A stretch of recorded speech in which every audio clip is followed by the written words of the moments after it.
दोस्तों पता नहीं क्या हो गया है आज के इस दौर को और इस दौर के लोगों को। आए दिन कोई ना कोई ऐसी घटना घटित होती है कि भैया जिस पे विश्वास भी करना बड़ा मुश्किल हो जाता है कि ऐसा हो सकता है।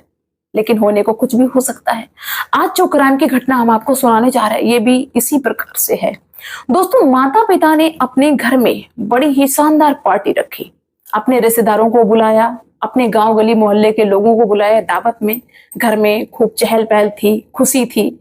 घर में डीजे भी बहुत तेजी के साथ में बज रहा था। लेकिन जब दोस्तों शाम का वक्त होता है और सभी लोग नाच गा रहे थे, डीजे साउंड जो था बहुत तेज बज रहा था, उसी वक्त माता पिता क्या करते हैं कि अपनी 18 साल की बेटी को चुपके से छत पे ले जाते हैं और छत पे ले जाके एकांत में माता पिता ने अपनी बेटी का गला घोट दिया। जब बेटी की मौत हो गई तो माता पिता ने मिलके अपनी बेटी के छोटे छोटे टुकड़े किए। बाकी नीचे पार्टी चल रही है, ऊपर क्या हो रहा है किसी को कुछ नहीं मालूम है। दोस्तों माता पिता ने छोटे छोटे टुकड़े कर दिए और ऊपर तंदूर रखा हुआ था। दोस्तों तंदूर में माता पिता ने धधकती हुई आग को तैयार किया और उसी आग में बेटी के छोटे छोटे जो टुकड़े किए थे एक एक करके उसमें डालते गए और वो टुकड़े धीरे धीरे जल जल के राख होते गए। दोस्तों नीचे सभी लोग इतना व्यस्त थे, इतने बिजी थे कि किसी को भनक भी नहीं ली ऊपर क्या हो रहा है। ऐसे करके माता पिता ने अपनी बेटी को उस तंदूर में जला के एकदम राख कर दिया और माता पिता नॉर्मल हो गए। लेकिन दोस्तों जब 4-5 दिन के बाद में इसका खुलासा होता है तो जो सच्चाई सामने आती है, इस सच्चाई को सुन के हर कोई हैरान रह जाता है।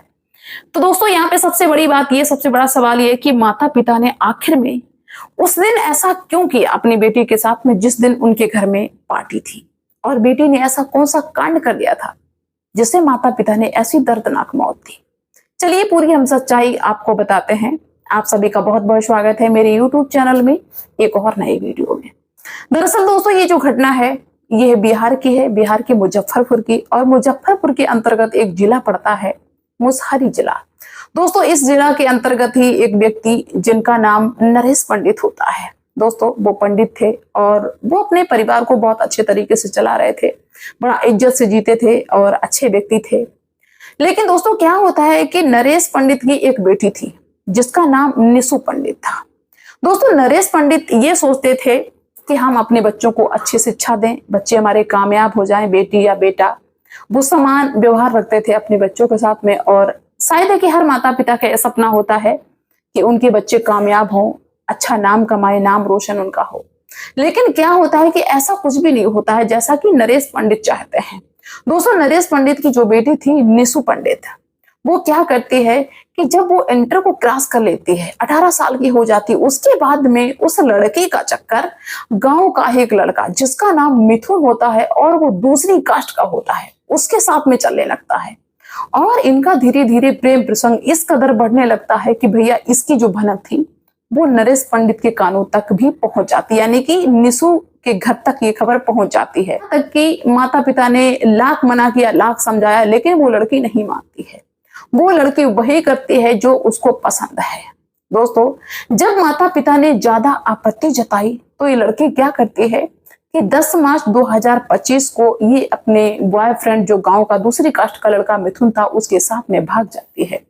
जब ये भाग जाती है तो पहले नरेश पंडित बहुत ज्यादा उसको खोजने की कोशिश करते हैं। दोस्तों हर तरफ जब उस लड़की को खोज लेते हैं नरेश पंडित, तो वो क्या करते हैं कि FIR दर्ज कराते हैं मिथुन के खिलाफ कि मेरी बेटी को भगा के ले गया है। अब क्या था कि मिथुन के घर पे मिथुन के पिता के ऊपर सामाजिक और पुलिस का जब दबाव पड़ता है तब दोस्तों जो मिथुन था वो 19 अप्रैल को उस लड़की को लेके वहीं थाने में आ जाता है, हाजिर हो जाता है। वहीं पे पुलिस ने दोनों पक्षों को बुलाया, दोनों परिवारों को बुलाया। वहां पे जो भी समझौता हुआ उनका समझौता हो जाता है। पुलिस ने निशु को उसके माता पिता को सुपुर्द कर दिया। लड़का अपने घर पे चला गया, लड़की अपने घर पे चली गई। जो भी उनपे पेनाल्टी लगी, जो भी पैसे लगे वो उनका भुगतान हो गया, समझौता हो गया, दोनों अपने अपने घर पे चले गए। दोस्तों नरेश पंडित अपनी बेटी को जब घर पे ले गए तो उन्होंने अपनी बेटी को खूब समझाया कि ऐसा है कि बहुत ज्यादा बदनामी हो गई समाज में, बिल्कुल भी अच्छी बात नहीं है, नाक कटवा के रख दी, 1 महीने से गायब है। अब उस लड़के से अगर बात करने की कोशिश की तो मैं तुझे काट डालूंगा, मैं मार डालूंगा। दोस्तों नरेश पंडित ऐसे करके अपनी बेटी को धमकाते, हड़काते, लेकिन उस लड़के ने उस लड़के से बात करना बंद नहीं किया। जब वो लड़की ये हरकतें बंद नहीं करती है तो नरेश पंडित को बहुत ज्यादा गुस्सा आ जाता है और नरेश पंडित उस लड़की से कहने लगते हैं कि तू अब नहीं मानेगी, अब तुझे हम मार देंगे। दोस्तों जब ये लड़की नहीं मानती है, नरेश पंडित उसको समझा के थक जाते हैं। फिर क्या होता है आगे? दोस्तों 24 अप्रैल को नरेश पंडित ने अपने घर पे पार्टी रखी और उस पार्टी में अपने रिश्तेदारों को भी बुलाया, अपने गांव गली मोहल्ले को सबको बुलाया और बता दिया कि मेरे घर में कथा वगैरह है, ऐसा करके बता दिया। सबको बुलाया, सबको दावत दी, घर में खूब पकवान बने और उस लड़की को भी खूब तैयार किया। मतलब उस लड़की को कुछ भी भनक नहीं पड़ा कि उनके माता पिता का क्या प्लान है। दोस्तों ऐसे करके जब शाम का वक्त हो जाता है तो शाम को सभी खा पी के मस्त हो जाते हैं, डीजे बजने लगता है।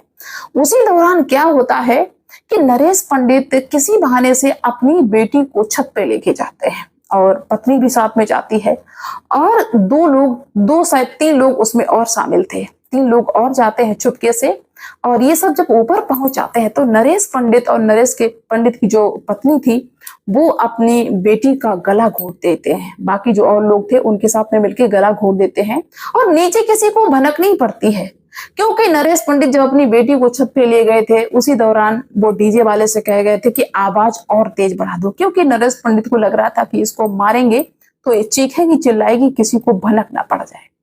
इसके बाद में क्या होता है कि उसी डीजे की वजह से किसी को आवाज भी सुनाई नहीं दी, वहां पे अपनी बेटी का गला घोट देते हैं। अब क्या था दोस्तों, ऊपर छत पे तंदूर भी रखा हुआ था, शायद के तंदूर की रोटी बनी होगी, उसमें आग धधकती हुई आग को तैयार किया गया और नरेश पंडित ने अपनी बेटी के शरीर के छोटे छोटे टुकड़े किए। 2-3 लोग जो और साथ में थे उनके साथ में मिलके छोटे छोटे टुकड़े किए और एक एक टुकड़ा करके उसी तंदूर में डालते गए। दोस्तों धीरे धीरे शरीर के जो टुकड़े थे वो जलते गए और जल जल के राख होते गए। ऐसे करके धीरे धीरे सारे टुकड़े, यानी कि नरेश पंडित ने अपनी बेटी के सारे टुकड़े उस तंदूर में झोंक दिए, उस आग में झोंक दिए। बेटी उनकी राख बन गई और ऊपर जो भी था उसको सब खून जो भी था साफ सुफ करके इसके बाद में आराम से नॉर्मल तरीके से नीचे आ जाते हैं। और जब ये कार्यक्रम पार्टी बंद हो जाती, सभी लोग अपने अपने घर चले जाते हैं, यानी कि स्थिति बिल्कुल नॉर्मल हो जाती है। 1 दिन का समय बीता, 2 दिन का समय बीता, 3 दिन का समय बीता। अब दोस्तों क्या था कि जो गांव का लड़का मिथुन था उससे ये लड़की 1 दिन भी क्या 1 घंटा भी बिना बात किए नहीं रहती थी, इतना एक दूसरे से में लगाव था। लेकिन जब वो लड़की 4-5 दिन से फोन नहीं कर रही, उसका फोन बंद आ रहा है, तो कहीं ना कहीं वो लड़का जो मिथुन था दूसरी कास्ट का, उसको थोड़ी सी चिंता होती, उसको शक होता है, क्योंकि जो नरेश पंडित था वो अक्सर अपनी बेटी से कहता था कि अगर उससे बात करना बंद नहीं किया तो मैं तुझे मार दूंगा। तो वो लड़के को शक होता है कि ऐसा तो नहीं है कि इसने कहीं मार दिया हो निशु को। दोस्तों वो गुप्त तरीके से पुलिस को सूचना देता है मिथुन कि हमें लगता है कि इन्होंने अपनी बेटी को मार दिया है। जब दोस्तों पुलिस को थोड़ा गुप्त तरीके से सूचना मिलती है तो पुलिस पहुंचती है नरेश पंडित के घर पे 5वें दिन, यानी कि 24 तारीख को मारा रात में और 29 अप्रैल को पुलिस पहुंचती है नरेश पंडित के घर में। नरेश पंडित से पूछताछ करती है कि तुम्हारी बेटी कहाँ है। तो नरेश पंडित ने कहा कि साहब कोई बात हो गई क्या, मेरी बेटी तो रिश्तेदार के यहाँ गई है, ऐसे ऐसे हमारे यहाँ पार्टी थी तो वह चली गई है अपनी बुआ के घर पे, ऐसे घुमाने की कोशिश की। लेकिन पुलिस ने कहा कि मेरी बात कराओ अपनी बेटी से। तो भाई अब कोई आदमी झूठ बोले तो कितना झूठ बोले, झूठ बोलने की भी एक लिमिट होती है। दोस्तों पहले तो नरेश पंडित ने बहुत घुमाने की कोशिश की, लेकिन कहां तक घुमाए, पुलिस ने बहुत सारे सवाल करना शुरू कर दिया। आखिर में नरेश पंडित के पसीने छूट जाते हैं। नरेश पंडित ने कहा पुलिस से कि साहब मैंने अपनी बेटी को मार दिया है, अपनी बेटी को मार के राख कर दिया है। दोस्तों अब वहां पे जितने भी लोग खड़े हुए थे सभी लोग सन्न हो जाते हैं कि मार के राख कर दिया, आखिर में कैसे राख कर दिया। फिर नरेश पंडित ने बाकायदा सारी स्टोरी बताई कि कैसे कैसे उसने प्लान किया, कैसे कैसे उसको मारा, कैसे उसको राख कर दिया। नरेश पंडित ने कहा कि साहब हम अपनी बेटी को बहुत अच्छी जिंदगी देना चाहते थे, हम चाहते थे कि मेरी बेटी कामयाब हो जाए, मेरी बेटी नाम रोशन करे, नाम ऊंचा करे, लेकिन मेरी बेटी ने मेरी इज्जत को बिल्कुल बर्बाद कर दिया और इसके बावजूद भी वो नहीं मान रही थी। तो मुझे इतना गुस्सा आया कि मैंने अपनी बेटी को मार दिया और उसी दिन मारा जिस दिन मेरे घर पे पार्टी थी।